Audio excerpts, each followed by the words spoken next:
వెళ్దాం. దానియేలు గ్రంథం 2వ అధ్యాయంలో ఒక భయంకరమైన సమస్య. ఆ 2వ అధ్యాయంగానే నెబుకద్నెజరు కల వస్తుంది.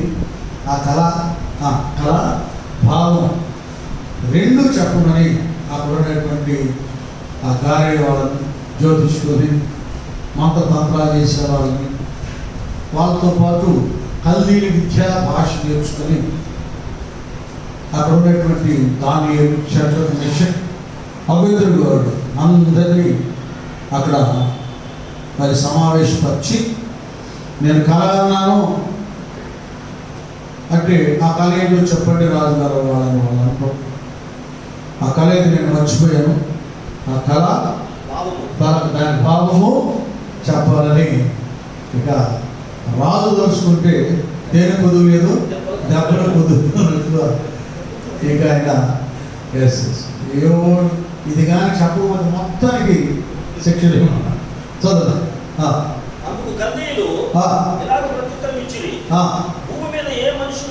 భూమి మీద ఏ మనుషుడును రాజు అడిగిన సంగతి చెప్పజాలడు. రాజు అడిగిన సంగతి చెప్పజాలడు.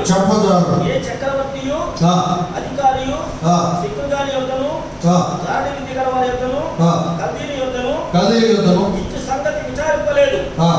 రాజు విచారించిన సంగతి అసాధారణమైనది. దేవతలు కాక మరెవరును ఈ సంగతి తెలియజెప్పజాలరు. దేవత నివాసము శరీరం మధ్య ఉండవు కదా. అందుకు రాజు కోపము తెచ్చుకుని, అదే వచ్చేసింది, కోపము తెచ్చుకుని అత్యాగ్రహము గలవాడై బబులోను జ్ఞానులందరినీ సంహరించవలనని ఆజ్ఞయించారు. చూడండి ఎలా ఆజ్ఞయించాడా? చూడండి కింద చదివితే ఏం జరుగుతున్నాడు చదువు. శాసనము బయలుదేరడం వలన జ్ఞానులు చంపబడవలసి ఉండగా వారు దానియేలును అతని స్నేహితులను చంపబూచిరి. చూసారా? అస్సలు వాళ్ళు చంపబడి ఉండగా వలసి ఉండగా దానియేలును అతని స్నేహితులను చంపబూచిరి. ఇక్కడ ఇది ప్రస్తుతం మనకు జరుగుతున్నటువంటిది. మరి ముఖ్యంగా మన దేశంలో వాస్తవంగా ఆ బబులోను సంస్థానంలో ఆ దేశంలో సామ్రాజ్యం ఉన్నటువంటి ఆ జ్యోతిష్కులను, గాడిద వాళ్ళని మొత్తాన్ని దాని కళ దాని అర్థం చెప్పలేదు కనుక మొత్తాన్ని దాని రాసేద్దాం. వీళ్ళు ప్లాన్ ఏం చేశారు? దానియేలును అతని స్నేహితులను చంపదూచి. ప్రస్తుతం అలాగే ఉంది మన పరిస్థితి. ఇప్పుడు ఎందుకు చెప్తున్నామంటే ఇప్పుడు ప్రస్తుతం జరుగుతున్నటువంటి విషయాలు వాటి వరకు మనం ఎంత జాగ్రత్తగా ఉండాలో, ప్రార్థన చేయాలో జ్ఞాపకం మాత్రం చేస్తాం. మీరు గమనించండి, ఎక్కడో ఆ బొమ్మలు బాగుంటారు, వాటిని కాల్చారు, వీటిని కాల్చారు, ఏం చేశారు. వాస్తవంగా దైవ సేవకులు మీ అందరికీ తెలుసు, మనం తగలబెట్టమే కానీ మనం ఎవరిని తగలబెట్టలేదు. మనల్ని కొట్టి చంపటమే కానీ మనం ఎవరిని కొట్టలేదు, తెచ్చలేదు. ఎవరికి ఎవరికి ఏ హాని చేయలేదు. ఎందుకంటే మన ప్రభువారు మనకు నేర్పింది అది. ఆయన ఏది మనకు నేర్పించాడో దాన్ని మనం అనుసరిస్తూ బోధిస్తున్నాం. గ్రంథంలో ఉన్న విషయాలు ఆ కథలాగా, ఈ కథలాగా, ఆ కాలక్షేపంలాగా ఏదో వాక్చాతుర్యంతో చమత్కారంగా నవ్విస్తూ కవిస్తూ నిద్రపోకుండా లేవనెత్తుతూ ఇలాగ బోధించే బోధలు కాదు. త్వరగా దేవుడు మనకు అప్పగించినటువంటి మాటలను, పరిచర్యను నోటి మాటలతో చెప్పేది కాదు కదా. అలా కాదు కదా. గ్రంథంలో దేవుడు ఏది వ్రాయించాడో, ఏది చేయమని చెప్పాడో అది అనుసరిస్తూ మనము బోధిస్తున్నాం. అందుకే మన వాక్యాన్ని రెండంచుల వాడైన కట్టము కట్టి కూడా వదిలే మనం ఎప్పుడు చెబుతాం విశ్వాసం.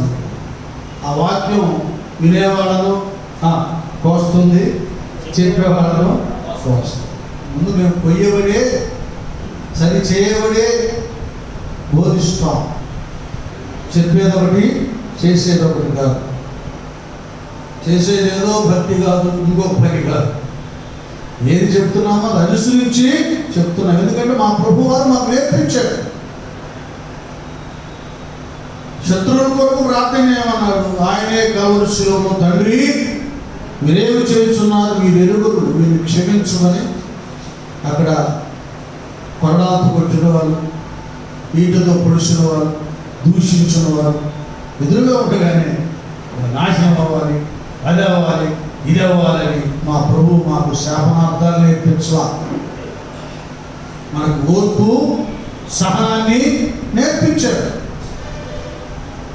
శత్రువుల కొరకు, హాని చేసిన వారి కొరకు, కీడు చేసిన వారి కొరకు ప్రార్థన చేయడం నేర్పించాడు. మనం అదే చేస్తూ ఉన్నాం. వీళ్ళకి ఇదేమి కొందరు తెలిసి కొందరు తెలియక ప్రతి చిన్నది క్రైస్తవుల మీద నిలవేయడం జరుగుతుంది. వాస్తవంగా మనం ఏంటంటే మన వేపు ప్రార్థనలో మనం మన దేశం కొరకు కదా, మన యొక్క ప్రధాని కొరకు, మన ముఖ్యమంత్రి గారి కొరకు, అధికారుల కొరకు, అందరి కొరకు మనం జ్ఞాపకం చేస్తాం. అసలైన సిసలైన దేశభక్తులు ఎవరైతే దేశం బిడ్డలే, మనమే. వాళ్ళ సంగతి ఏమో మనకు తెలియదు, కానీ మాకు లేఖనం గ్రంథం రాజుల కొరకు, అధికారుల కొరకు ప్రార్థన చేయమని మాకు నేర్పించి, అది మేము చేయకపోతే అవిధేయమైపోతాం. ప్రార్థన చేయకపోవడమే పాపం అన్నట్టుగా, ఇది చేయకపోతే కూడా మేము అవిధేయులు అవుతాం. ఏ దేశంలో పుట్టామో, ఏ దేశంలో పెరిగామో, జీవము గల దేవుని మేము ఎరిగాము కనుక మా విశ్వాసం ఆయన మీద ఉంది, మా నమ్మిక ఆయన మీద ఉంది, మా గురి ఆయన మీద ఉంది. ఇక్కడ దేవుడు మమ్మల్ని పుట్టించాడు. 60, 70, 80 ఎన్ని సంవత్సరాలు వసించాలో అంతకాలం ఉంటాం. ఆ తర్వాత మా ప్రభువారు మమ్మల్ని పిలిచిన తర్వాత శాశ్వతమైన పరలోక రాజ్యంలో ప్రవేశిస్తాం. మన గురి అది, మన ఆలోచన అది. రాజ్యవ్యాప్తి కొరకు, దైవ రాజ్యవ్యాప్తి కొరకు మనం ప్రయాసపడుతుంటే వాళ్ళ మతంలో చేర్చడానికి, ఆ మతాన్ని స్థాపించడానికి అని వీళ్ళ స్వార్థం. మతం కాదు మనది, మార్గం. మార్పు కాదు, మారు మనస్సు. ఏమండి?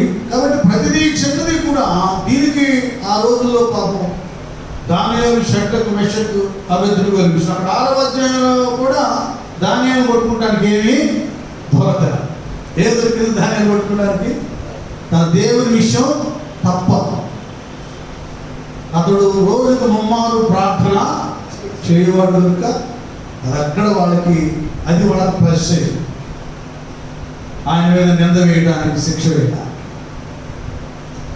ఇక్కడ చూడండి, అసలు ఈ దానియేలు, షడ్రకు, మెషకు, అబేద్నెగో అంత ప్రేమ గల వాళ్ళు, ఎంత ఓర్పు సహనం కలిగినటువంటి వారు. అది 2వ అధ్యాయం అలాగే దాన్ని తిప్పేది మనకు స్పష్టంగా కనబడతారు. ఇప్పుడు మనం చూసినప్పుడు ఇప్పుడు మన పరిస్థితి జ్ఞాపకం వస్తుంది అన్నమాట. ఒకవైపు ఏదేదో అంటున్నారు, ఏదేదో చేస్తున్నారు వాళ్ళు. దేశ శాంతి సమాధానం కొరకు పోరాట ఏమండి సమాధాన స్థితిని నెలకొల్పవలసినటువంటి వారు కూడా వ్యతిరేకంగా మత ద్వేషాలు, కుల మత తత్వాలు, తేడాలు పెట్టడానికి ఆరాటపడతారు.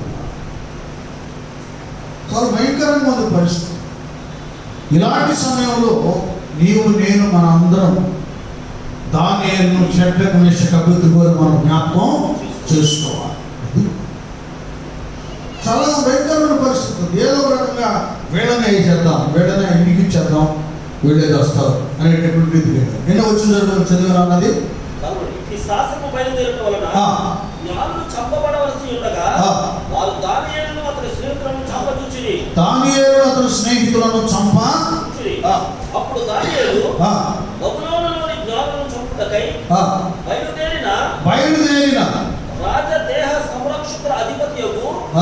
అర్జునుడి దగ్గరకు పోయి జ్ఞానయుక్తముగా మనవి చేశాను. అది ఇక్కడ వీళ్ళేమో చంపడానికి ప్లాన్లో ఉన్నారు కానీ వాళ్ళని కాపాడటానికి, ఈ శిక్ష ఎవరి మీద పడకుండా రక్షించడానికి రాజుగారు వెంటనే నిర్ణయం తీసుకొని శిక్ష అమలు చేయడానికి ఆయన సిద్ధంగా ఉంటే అధిపతి దగ్గరికి వెళ్ళి రిక్వెస్ట్ చేస్తున్నాడు, అడుగుతున్నాడు, మనవి చేసుకుంటున్నాడు. ఏమంటున్నాడు? జ్ఞానయుక్తముగా మనవి చేశాను. ఈ ఆజ్ఞ ఇంత త్వరితంగా వచ్చుటయేమని దానియేలు రాజు యొక్క అధిపతి అయిన అర్యోకును అడుగగా అర్యోకు ఆ సంగతి దానియేలునకు తెలియజెప్పారు. అప్పుడు దానియేలు రాజు సన్నిధికి పోయి స్వప్న భావమును తెలియచెప్పుటకై తనకు సమయము దయచేయమని దేవునికి స్తోత్రం చెప్తాం. హల్లెలూయా. వినండి, అందరూ స్తోత్రం చెప్తాం. హల్లెలూయా. ఏదైనా సరే ఎవరిని కాపాడాలన్నా, రక్షించాలన్నా, ఈ కరోనా వైరస్ను పారద్రోలాలన్నా ఆ శక్తి, ఆ అధికారం, ఆ కృప, ఆ అర్హత, యోగ్యత ఒక దైవజనుడికి మాత్రమే ఉన్నది. ఇప్పుడు ఆయన చేశాడు కదా, ఇతను చేశాడు కదా, వాడు ఏదో స్వస్థత చేశారంట, ఇప్పుడు ఈ కరోనా వైరస్ పారద్రోలమనండి రకరకాలుగా కామెంట్ పెడుతున్నారు. అరే బాబు, ఇది ఎందుకు వచ్చిందో ముందు తెలుసుకోవాలి. భూమి మీద దుష్టత్వం, దుర్మార్గత అధికమైన దాన్ని బట్టి ఇది దేవుని ఉగ్రత. ఆ సమయాలలో ఎందుకు భూమి మీద తెగులు వచ్చింది? జలప్రళయం ఎందుకు వచ్చింది? నరుడు చెడుతనం భూమి మీద గొప్పదిగా ఉన్నదాన్ని. అంత దేవుడు ప్రజలోనే పిలువబడుతున్న ఇశ్రాయేలు మధ్యలోనే అనేక పర్యాయాలు దేవుడు తెగుల్ని పంపించాడు. సంఖ్యాకాండం 11లో చూస్తే ఆ తెగులు పంపించినప్పుడు ఈ ప్రజలు వచ్చేసేసి, అయ్యా మోషే, నీ వలన తప్ప ఎవరి వలన ఈ తెగులను ఆపేటటువంటిది ఎవరి దగ్గర సామర్థ్యము లేదన్నప్పుడు మోషే అహరోను దేవుని సన్నిధిలో మొరపెట్టగా తెగులు ఏమైపోయింది? ఆగిపోయాను. సంఖ్యాకాండం 11 తర్వాత చదువుకుంటే తెలుసు కదా. అలాగే మనం 16వ అధ్యాయంలో కూడా మనం చూస్తే 47-48 వచనాలలో అక్కడ మళ్ళీ తిరుగుబాటు, అక్కడ మళ్ళీ తెగులు రావడం, వేల మంది చావడం జరిగింది. ఆ సమయంలో మోషే చెప్పాడు, అహరోను వెళ్ళే వారి విషయమై ప్రాయశ్చిత్తాత్మకంగా నువ్వు అప్పుడు అర్పించు, ఏదో చేయమన్నప్పుడు వెళ్ళిపోయి అక్కడ చనిపోయిన వారి మధ్యలో బ్రతికిన వారి మధ్య అహరోను నిలిచి ఉండగా తెగులు ఏమైపోయింది? ఆగిపోయింది. ఇది ఈ పవర్, ఈ అధికారం, ఈ అర్హత, యోగ్యత దేవుడు తన సేవకులకు ఇచ్చాడు. ఆ పవర్. కొంతమంది చనిపోవచ్చు, దైవ సేవకుడు కరోనా వైరస్ రావచ్చు. రోగం అనేది, మరణం అనేది భక్తులకు, భక్తిహీనులకు అందరికీ ఒకేలాగా ఉంటుంది. వాళ్ళు చనిపోతేనేమో వాళ్ళకి గమ్యం లేదు, ఆశ్రయము లేదు, శాంతి సమాధానం లేదు, విశ్రాంతి లేదు. భక్తిహీనులు వారందరూ మందగా సమకూర్చబడదు, మరణమే వారికి ఆప్రేయుడు. అది వాళ్ళ పరిస్థితి. ఇక్కడ మనకైతే వారు తమ ప్రయాసములు మాని ఏమొందుకుంటారు? విశ్రాంతి పొందుకుంటారు. చాలా మంది కదా, వారి క్రియలు వారి వెంట వారికి నెమ్మది, విశ్రాంతి ఉంది భక్తులకి. ఒకవేళ కరోనా వైరస్ చనిపోయినా మనకి ఇక్కడ ఈ షట్రక్ మెషిన్ అభివృద్ధిలో అగ్నిగుండంలో పడవేయబోతున్న గడిలో అన్నమాట వండర్ఫుల్గా, రాజా మేము మా ప్రతిభకు నమస్కారం చేయి, మా దేవుడు ఈ అగ్నిగుండం నుండి మమ్మలను రక్షించడానికి సమర్థుడు. ఒకవేళ ఆయన రక్షించను, రక్షించక పోయినను, మేము మాత్రం ప్రతిభ నమస్కారం చేయ.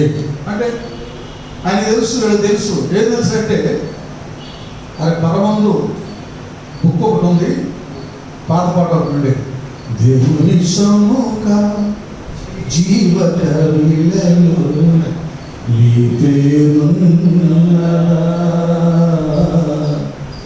నా పేరున్నదా. అది సాక్షులు అపసాక్షులు లిస్ట్ ఒకటి ఉంది. ఇటు భక్తులండి బాల్యం నుండే డానియేలు, షడ్రక్, మెషక్, అబేద్నెగో దేవుని పాద సన్నిధిలో బ్రతికిన వారు. దైవ మరణం అంతా, దేవుని క్రియలన్నీ, పరలోకము, తీర్పు సమస్తం కూడా వీళ్ళు ఎరిగి ఉన్నారు. ఈ లిస్ట్ అంతా వాళ్ళు తెలుసు కనుక మేము ఒకవేళ ఆయన మమ్మల్ని రక్షించకుండా హతసాక్షుల కవిలో ఆ జాబితాలో ఆ పుస్తకంలో మా పేరు వ్రాయాలని ఆయన సంకల్పం అయితే హతసాక్షి లిస్టులోకి వెళ్ళిపోతాం. బ్రతికున్నామనుకోండి ఆయనకు సాక్షులుగా జీవిస్తాం. పౌలయ్య అన్నట్లుగా నా మటుకైతే బ్రతుకుట క్రీస్తు, చావైతే అది మనందరి నిరీక్షణ. అది చావుకు మనం భయపడం, చావు రావాలని మనం కోరుకోం, చావుకు మాత్రం భయపడం. బ్రతికినంతకాలం మనం చేసుకున్న ప్రార్థన ఏంటంటే వయసు తెలియకుంది, నన్ను ఎంతకాలం ఇహమంటూ నాయన మీరు వశింప చేస్తారు, రోగాలతో, నొప్పులతో, బాధలతో కాకుండా అందరూ చేస్తారు. ఆరోగ్యదాయకంగా జీవించేంతకాలం ఉండి నేను నీ సేవ బలంగా చేయాలి, అంటే నీ పని చేయాలి. ఇది మన ఆశ, ఆలోచన ఏమండి. కాబట్టి మరణానికి భయపడడం అనేది లేదు. ఈ కరోనా వైరస్ వచ్చిన ఒక నియమం మనకు ఉంది కనుక మాస్కులు ధరించడం. ఎందుకంటే మనం ఒక్కడితో పోయేది కదా, మనం ఒక్కడైతే 100 మంది కూడా ఇది వచ్చేస్తాం, భయంకరమైనది. ఆ నియమాన్ని మనం పాటించాలి. ఇప్పుడు మహిమ శరీరం లేదు, మట్టి ఘటనలో ఉన్నాం కాబట్టి ఇది దీని లక్షణం. కాబట్టి మనం జాగ్రత్త పడుతున్నాం, ఇతరులకు హాని కలగకుండా చూసుకుంటాం. ఇది పరిస్థితి.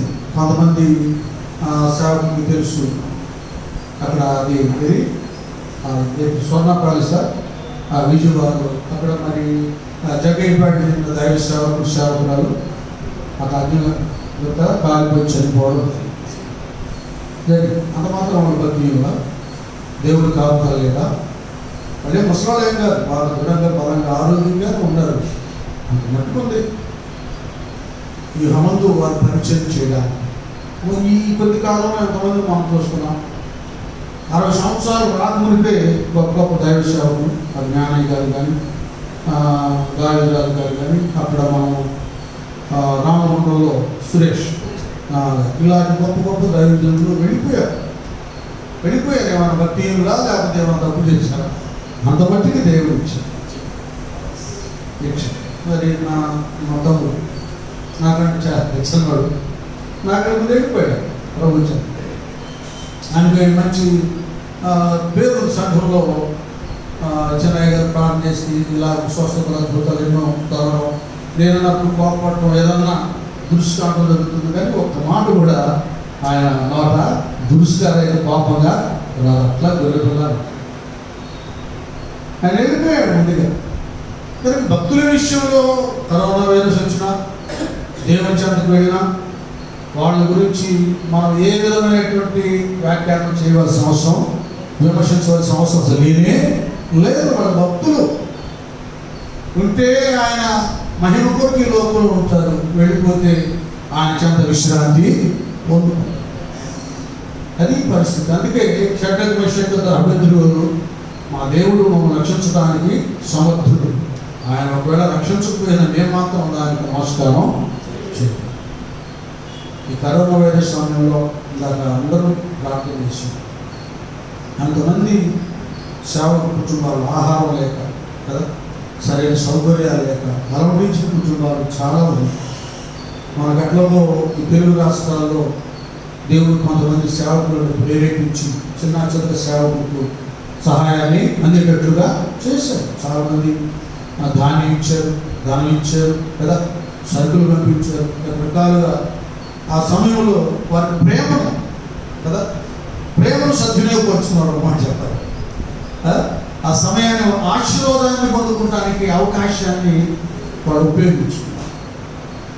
ఇక ఆ దినాల్లో కూడా, కరువు దినాల్లో కూడా దాచుకునేవాడు, భద్రపరుచుకునేవాడు, అంతకంటే నిష్ఠదరిద్రుడు ప్రపంచం ఎవరు లేనే లేడు. అంతే. పెద్ద స్పీకర్ అయినా, పేరుగాంచబడ్డవాడైనా ఆ దినాల్లో ఎవరికి ₹1 సహాయం చేయలేటువంటి వాడు నిష్ఠదరిద్రుడు. దేవుడి దగ్గర ఆయనకేమీ ఉండదు, దొరకదు. కాబట్టి ఏదైనా సరే జయించడానికి, నిలబెట్టడానికి, బాగు చేయడానికి, తెగులు పారదవడానికి అర్హత, యోగ్యత దైవజనులకు దేవుడు ఇచ్చాడు.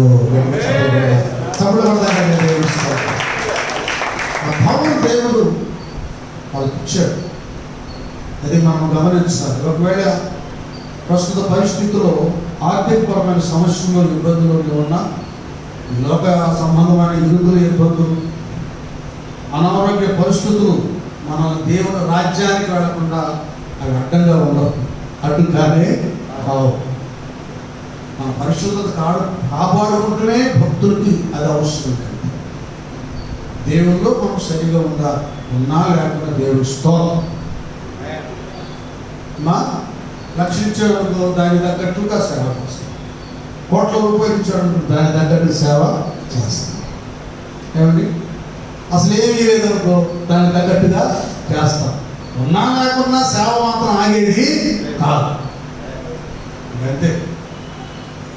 ఏ ఇన్స్ట్రుమెంట్స్, ఏ ఘనత, హోదాలు ఏమి లేకపోయినా, ఏ సమస్య ఏమి లేకపోయినా మూలకి వెళ్ళిపోయి అక్కడ ఎవరో ఆ గుడారం వేసుకొని అటు ఇటు తిరుగుతూ ఉంటారు. వాళ్ళు ఏమంటారు, ఆ వలస తిరుగుతూ ఉండేటువంటి వారు. మా దగ్గరికి నా మాటలు చెప్పు, దేవుడి మాటలు చెప్తాం, ప్రార్థన చేస్తాం, మన డ్యూటీ మనం నిర్వహిస్తాం, మన పనేది. కనుక ఇవన్నీ కూడా అర్థం కావడం లేదు దేశ ప్రజలకి. ఈ మతానికి సంబంధించిన ఈ ఉన్మాదం ఉంటారే వాళ్ళకి అర్థం కావడం లేదు. ప్రతి చిన్నది అప్పుడప్పుడు నేను టీవీ 9లో కానీ, ఏఎం ఛానల్లో కానీ చూస్తున్నప్పుడు అది ఎక్కడో ఏం జరిగినా, ఎక్కడో ఏం జరిగినా అప్పుడు ఏ వలన అది తీసుకొచ్చి క్రైస్తవులకి పండుగ. వాడు పెద్ద భక్తులాగా, సాధువులాగా కనబడతారు. అసలు వాళ్ళ నోటిని వచ్చే ద్వేషపూరితమైన కక్షతో కూడినటువంటి ఆ మాటలు చాలా భయంకరంగా ఉంటాయి అన్నమాట. మామూలుగా మనం ఎవరెంత చేసినా సాహసించవు క్షమించడానికి, కానీ ఇతర నాశనాలు కోరుకుంటారు. అటువంటి వాక్యం మనల్ని నోటికి చెక్క పెట్టినట్టు అయిపోతాం. లాస్ట్ వేసినటువంటి వాక్యం తప్పమంట ఏదో అనాలన్న వాక్యం అడుగు సైలెంట్ అయిపోతాం. ఇవి జరుగుతున్నా దానియేలు, షద్రక్, మెషక్, అబేద్నెగోలని వాడు చావు కొరకు ప్రయత్నం చేస్తున్నా దానియేలు ఎవరు వీళ్ళు చావాలని ఇష్టపడుతున్నారో వారిని బ్రతికించడానికి రాజుగారి దగ్గర మనవి చేస్తున్నారు. ఏమన్నా ఒకసారి అప్పుడు దానియేలు రాజు సన్నిధికి పోయి స్వప్న భావము తెలియచెప్పుటకై తనకు సమయము దయచేయమని అది చూసారా. మనం చేస్తున్న పని ఏంటంటే చూడండి, మన దేశం కొరకు, మన ప్రజల కొరకు, మన రాష్ట్రం కొరకు, మన ప్రాంతం కొరకు ఉగ్రత మనుషుల మీదకి వచ్చి, లేక రాజుగారి యొక్క కోపం, ఆ ఉగ్రత, ఆ జ్యోతిష్కులు, మాంత్రికులు, సోదగాళ్ళ మీదకి వచ్చి ఇక వాడి నాశనం అవ్వడానికి, వారి నాశనానికి ఇంక చేరువలో ఉండగా, ఇంకా కొద్ది గడిలో ఉండగా దానియేలు వెళ్ళి రాజు దగ్గర విన్నవించుకున్నాడు. అయ్యా సమయం మనం ప్రార్థన చేస్తున్నాం, మనం అందరం చేశాం మన ప్రార్థనలు. అయ్యా ఈ కరోనా వైరస్ ప్రపంచాన్ని ఆవరించడానికి నా అవిధేయత క్షమించండి, దాని తల్లివే ప్రభా వచ్చి అందరూ స్వీకరించి ఎవరి పనులు వాళ్ళు చేసుకోవాలి, ఉద్యోగాలు వాళ్ళు చేయాలి, నెమ్మదిగా ఉండాలయ్యా మా దేశం అని. అయ్యా మా అధికారులు, మా మంత్రులు, ప్రధానులు సంచారం చేస్తున్నారు వారి మధ్య. అయ్యా వారికి వైరస్ ఆవరించకూడదయ్యా. కొంతమందికి ఇటీవల వాళ్ళే చెప్పారు డైరెక్ట్గా, అంబటి రాంబాబు గారు కానీ కదా, మరి ఇంకా విజయసాయి రెడ్డి గారు కానీ వీళ్ళందరూ చాలా మంది చెప్పారు. వాళ్ళందరూ ఇలా నాకు వైరస్ వచ్చింది, నేను జాగ్రత్తగా ఉన్నాను, మీరు జాగ్రత్తగా ఉన్నాను, వాళ్ళు హెచ్చరించింది. ఎమ్మెల్యేలకి, ఎంపీలకి, మంత్రులకు వచ్చింది. అది వినిన వెంటనే అందరూ మనం ఏం చేసాం? ప్రార్థన చేశాం. మా మంత్రి అయ్యా నువ్వు బాగు చేయాలి, మా అధికారయ్యా మీరు స్వస్థ పరచాలి. మనం ఏమేమి వాళ్ళలాగా బయట కనబడేవి కావు. అది చేస్తున్నాం, ఇది చేస్తున్నాం చూడండి, డబ్బాలు కొట్టుకునే కావు. వెళ్ళిపోయి మన గదిలో రహస్యంగా ఆ సమస్యల కొరకు మన ప్రభు చెప్పినట్టుగా మనం వారి కొరకు ప్రార్థన చేస్తాం. అది మన పని. ఇక్కడ వెళ్ళిపోయి దానియేలు తన స్నేహితులను చూడండి నశింపకుండినట్లు ఆ కల యొక్క మర్మ విషయములో పరలోకమందున్న దేవుని వలన హఠాత్తును పొందు నిమిత్తమై ఆయన వేడుకొనుడని అది స్నేహితులు కూడా అబ్బాయి నేను కూడా చేస్తున్నాను బ్రదర్స్, నేను కూడా ప్రార్థన చేయండి, వేడుకున్నాను. అది ఇది నాకేంటంటే నేను మీకు తెలిసిందే జ్ఞాపకం చేసేది ఆ ఫెలోషిప్, ఆ భక్తులు నలుగురు ఎలాగ ఏక మనసుతో ప్రార్థన చేశారో, ఆ ఉగ్రత, రాజు ఉగ్రత, శిక్ష, మరణము వారికి సంభవించకుండా డానియేలు వారు హెచ్చరించారు. దేవునికి ఈ మర్మాన్ని బయలుపరచినట్లుగా ఆయనకు మనం మనవి చేద్దాం. అంతే అంతే. మన సంఘ సమస్య అయినా, కుటుంబ సమస్య అయినా, సంఘ అభివృద్ధి, ఆలయ నిర్మాణమైనా, లేక మతోన్మాదులు మన మీద దాడి చేయడానికి ప్రయత్నాలైనా చేస్తూ ఉన్నా మనమందరం షడ్రకు, మేషకు, అబేద్నెగో, దానియేలు వలె దేవుని సన్నిధిలో మనవి చేయాలి. ఆయన సన్నిధానంలో విజ్ఞాపన చేయాలి.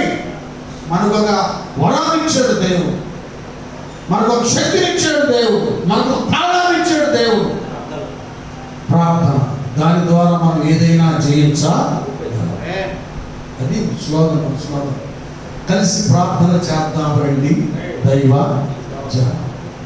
వచ్చే నెలలో ఆ పాట వస్తుంది, ఆ పాట వెలుగులోకి వచ్చింది. కలిసి ప్రార్థన చేద్దాం రండి దైవ జన. ఈ ప్రార్థన అవసరం. చాలా పాస్టర్ ఫెలోషిప్లు ఉన్న ఐక్యతతో, ఏక మనసుతో ప్రార్థన చేయకపోతే హృదయపూర్వకంగా మనకు తెలిసిన ప్రసంగం చేస్తాం, ప్రార్థించువారు గలరు, నిజముగా ప్రార్థించేవారు గారు. నిజముగా మనం ప్రార్థన చేస్తే ఏ సమస్య అయినా అట్టే తీర్చబడుతుంది, సరిచేయబడుతుంది. ఏమో అందరికి అలా ఉంది ఏమో, కానీ సేవకుల విషయంలో నాకు మాత్రం తెలుసు, సేవకుల ప్రార్థన వలన దేవుడు ఎలాంటి అద్భుత ఆశ్చర్య కార్యాలు చేస్తాడు.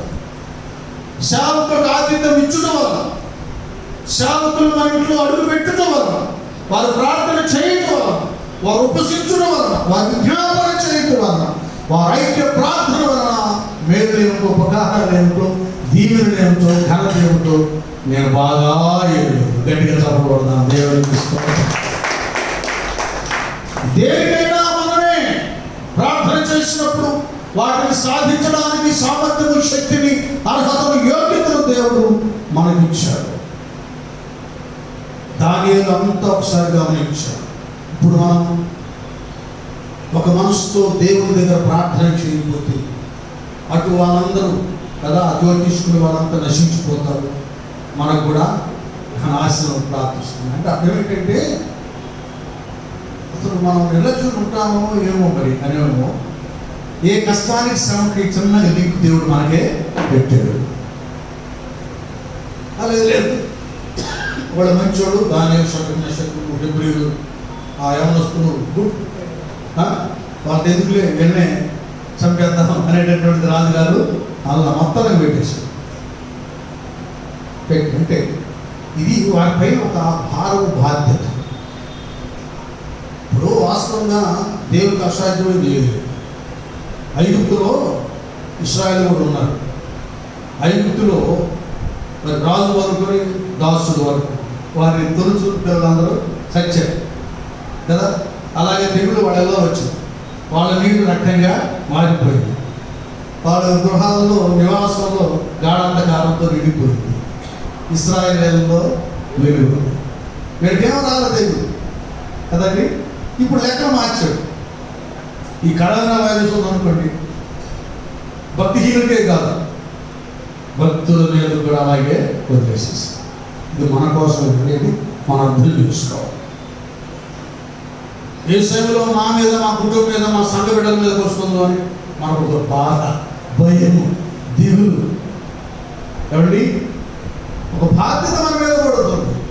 ఇక మోకరించి ఇది వెళ్ళిపోయిందాక ప్రార్థన చేస్తానే ఉంటా. అయ్యా అయ్యా అయ్యా, ఒక రోజు ప్రార్థన, 2 రోజులు ఉపవాసాలు, 3 రోజులు ఉపవాసాలు చేస్తానే ఉంటాం. వాళ్ళ సంగతి ఏమో ఇప్పుడేమో అందరినీ సమకూర్చి ప్రతిష్ఠ దినాలు ఏర్పాటు చేసి ఉపవాస దినాలు చేసేది కాదు. కాబట్టి ఏంటి, సాధ్యమైతే అయ్యగారు అమ్మగారి ఉపవాసం ప్రార్థన చేయాలి. ఇదంతా మన కోసం, మనం అత్యధికంగా ప్రార్థన చేయడానికి, మనం ఒక భారం కలిగి ఉంటానికి, బాధ్యత కలిగి ఉంటాను. షటర్ పక్షకప్పుడు దాని ఇక ఏదో అలా ఉండొచ్చు కాదు. ఇప్పుడు వారు ఆ శిక్ష ఉగ్రత వారి మీద కూడా మరణ శిక్ష రాబోతూ ఉన్నది కనుక ఇక భారం అధికమైపోయింది. తన సహోదరు స్నేహితుడు చెప్పాడు, మీరు దేవుడిని వేడుకోండి, నా చదువు, నా అద్భుతం చదువు, మనం మిగుల్చుకున్నాం. ఆయనను వేడుకుని వారిని హెచ్చరించారు. అంతట రాత్రి యందు దర్శనము చేత ఆ మర్మము దానియేలునకు బయలుపరచబడిన కనుక, దేవునికి స్తోత్రం, దానియేలునకు బయలుపరచబడిన కనుక దానియేలు పరలోకమందున దేవుని స్తుతించెను. గట్టిగా చప్పట్లు కొడదాం. దేవునికి స్తోత్రం. హల్లెలూయా, హల్లెలూయా. ఆ మర్మము ఏ జ్యోతిష్కులకు, మంత్రతంత్రాలు, సెకులగాండ్రులకు ఎవ్వరు కూడా అది బయలుపరచబడలేదు.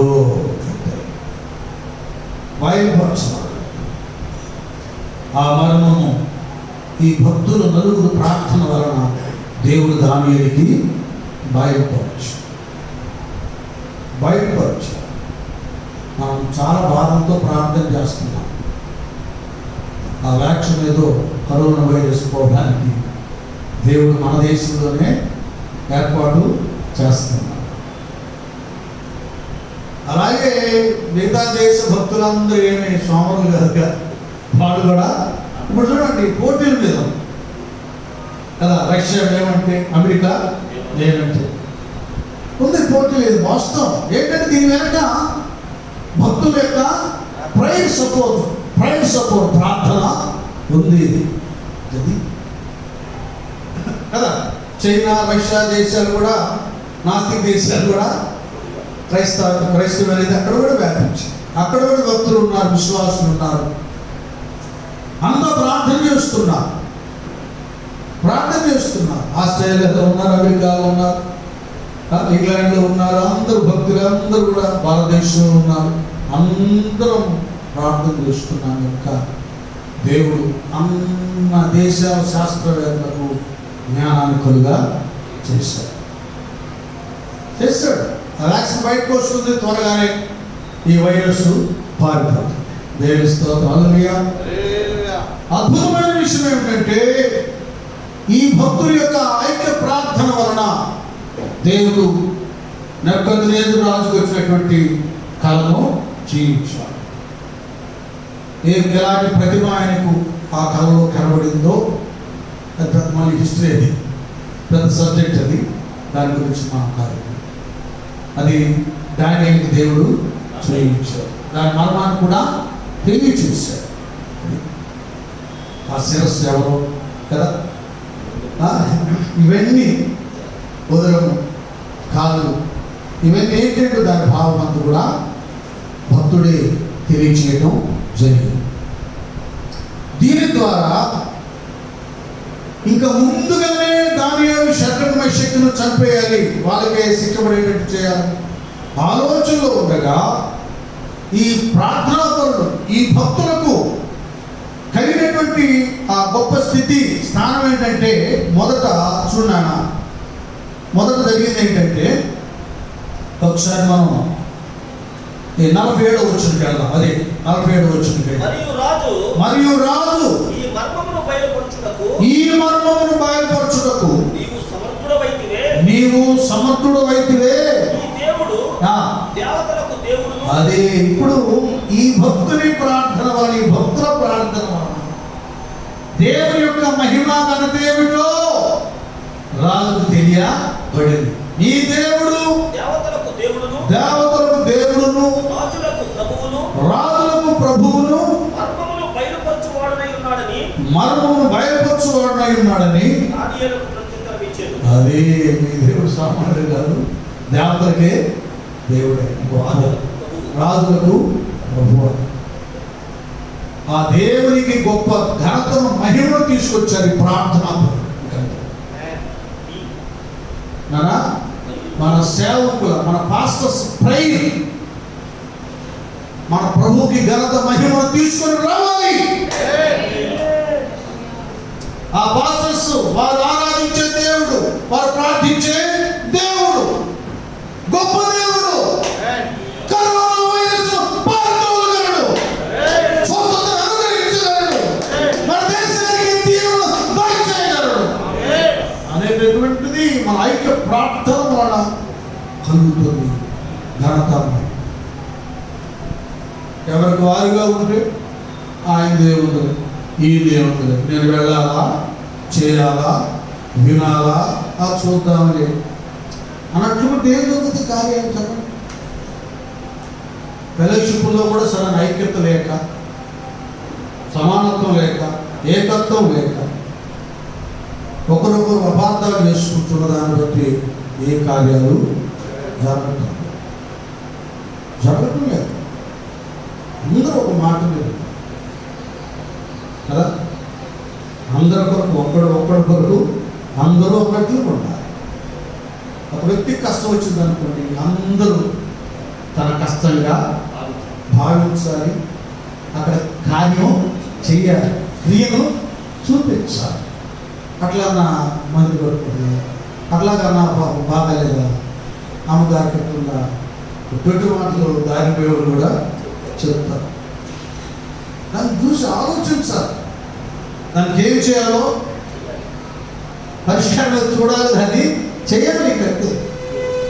ఎప్పటికీ వాడిస్తారులే, ఏడిస్తారులే అది ఎవరి వల్ల జరిగేది కాదు. వాళ్ళు ఇచ్చినా కూడా వాళ్ళ చేతి ఇవ్వబడింది ఆశీర్వాదకరం ఉండదు, నీ చేతి ఇవ్వబడింది అది 100 రూపాయలైనా దీవెనకరం. అది తెలుసుకోవాలి, అది తెలుసుకోవాలి. మనం నీ చేతి ఇచ్చిన 10 రూపాయలు 100 రూపాయలైనా నీ స్థితి స్తోమత పెట్టేది వాళ్ళు కోట్లుండి 100 ఒకసారి కదా, అది పిసినార్థ.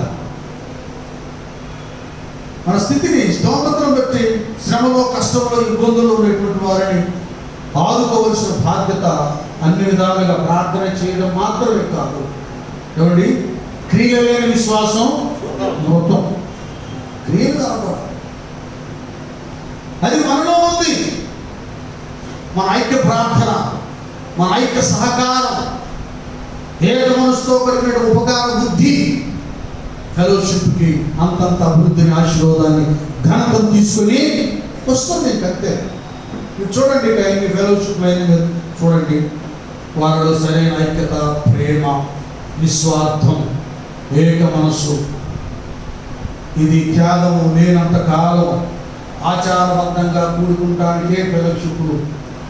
అంతవరకే వాటి వల్ల ఏమీ జరగదు. సాధ్యమైతే నీకు 100 ఇచ్చేయండి, నాకు 50 ఇచ్చేయండి కొట్టుకునే వాళ్ళు కూడా చూశానండి. ఆయన నాకు ఎంత పెట్టాడు, నీకు అంత పెట్టాడు, ఇలా రకరకాలు ఉన్నాయి. నీకు ఏ జరుగుతూ ఉంటాయి జీవితకాలం అంతా, ఏమీ జరగవు. ఆత్మకార్యాలు జరగవు, అద్భుత కార్యాలు జరగవు, ఏ అభివృద్ధి జరగదు. మనలో షడ్రక్ మెషక్ అబేద్నెగో దానియేలు వలె ఐక్య ప్రార్థన ఇవ్వండి. ఐక్య ప్రార్థన వచ్చేంత వరకు కూడా పరిస్థితులన్నీ ఎక్కడ వేసేవ్వాలంటే అక్కడే. ఆయన అక్కడే ఉంటాడు, ఈయన ఇక్కడే ఉంటాడు, వీళ్ళు అక్కడే ఉంటారు. ఎదుగు ఆహారంతో రూపాయితో ముడివేయబడలేదు.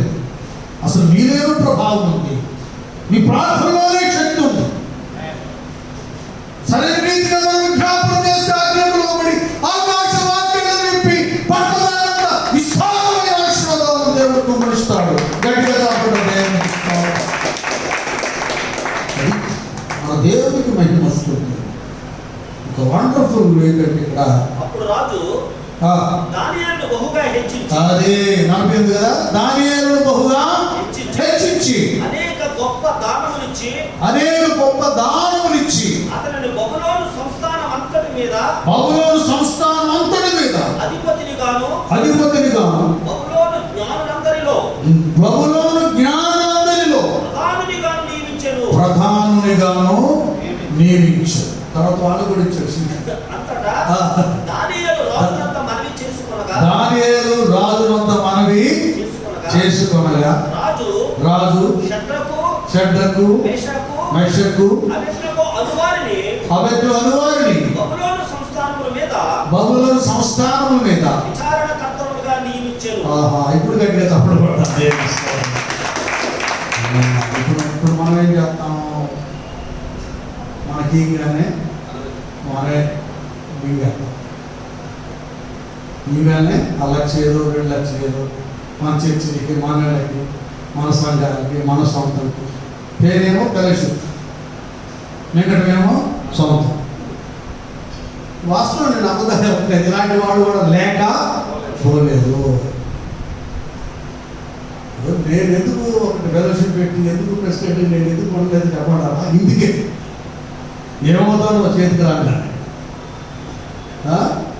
రూపాయి రానంత వరకు దాన ధర్మాలు చేయాలన్నాం. చేతిలో పడిందంటే అననీయ సప్రేలాగా బుద్ధి మారిపోయింది. ఏనారా యశ్వరం అననీయ సప్రేలాగా మారిపోద్ది. అమ్ముకొని సగం దాచుకుంటాం. లేనిపోయిన ఆ శాపాలు ఏదో దేవుడు నాకు ఇచ్చింది, నాతో వచ్చినట్టుగా చేస్తే చాలు, ఈ వృధాభక్తి చాలట్టు. ఎందుకంటే ఇది మామూలు విషయంగా ఒక నాయకత్వం అనేటటువంటి ఉన్నతమైనటువంటి సాధ్యమైతే త్యాగం కూడా చేయాలి. ఇల్లు కూడా అమ్మేశారు అంటే ఇంట్లో భార్య కూడా తరవేస్తారు బయటికి. అన్నిటి చేసేటట్లయితే, న్యాయం చేసేటట్లయితేనే నాయకుడిగా ఉండాలి, లేకపోతే కూర్చోవాలి. ఎవరైతే పెట్టేది కాదు గొప్పతనం.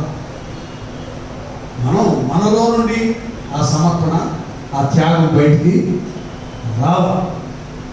దానియేలు కాబట్టి తనతో పాటు ప్రార్థన లేఖించే వారిని జ్ఞాపకం చేసుకో. రాజుగారు చెప్పి వాళ్ళకు కూడా ఉద్యోగాలు ఇప్పించారు. అది చేశారు. నాన్న అట్లాగే దేవుడి పనిని దేవుడు ఏదో చేసినప్పుడు, ఉన్నతంగా ఇచ్చినప్పుడు, ఒక స్థానాన్ని కల్పించినప్పుడు మనతో కలిసి ప్రార్థించే పాస్టర్లు కూడా మనం జ్ఞాపకం చూసుకోవాలి. దానియేలు మనం కూడా వాళ్ళు సహకరించాలి, వాళ్ళు కూడా స్థానంలో నిలబెట్టాలి. ఇది పాస్టర్స్ ఫెలోషిప్ అంటే. ఇది ఐక్యత వల్ల అద్భుతాలు చేస్తాం, సమస్యలు తీరుతాయి, నాయకులకు స్థానాన్ని దేవుడు ఇస్తాడు. ఆయన ఇతరులను కూడా జ్ఞాపకం చేసుకుంటున్నటువంటి వాక్యానుసారమైన జీవితం. చెప్పుకోవడం చాలా ఉన్నాయి. నేను ఇక్కడ ప్రసంగాలు చేయడానికి కాదు, కానీ నేను మీకు రివైండ్ చేస్తాను అంటే క్యాసెట్ ఐక్యతతో కలిసి నలుగురు చేసి కలిసి ప్రార్థన చేస్తేనే అద్భుతం జరిగింది. మరణం నుండి, శిక్ష నుండి, ఉగ్రత నుండి వాళ్ళందరూ వాళ్ళు తప్పించుకుంటే కాదు, కానీ వేల కుటుంబాలని రక్షించారు ఈ నలుగురు వారి ప్రార్థన. కనుక మనం కూడా మన ఐక్య ప్రార్థన వల్ల అనేక మంది సమస్యలు తీర్చుకోవడం కాదు, ఆశీర్వాదాలు వారు వచ్చేటట్టు చేయడం మాత్రమే కాదు, కానీ మన వ్యక్తిత్వాన్ని, మన కుటుంబానికి, మన సంఘాలకు ఉన్నతమైన ఆశీర్వాదాలు దేవుడు కలుగా చేస్తారు. అటు కృపాశీర్వాదాలను దేవుడు మనందరికీ అనుగ్రహించును గాక. ఓకే, అధ్యక్షుడు.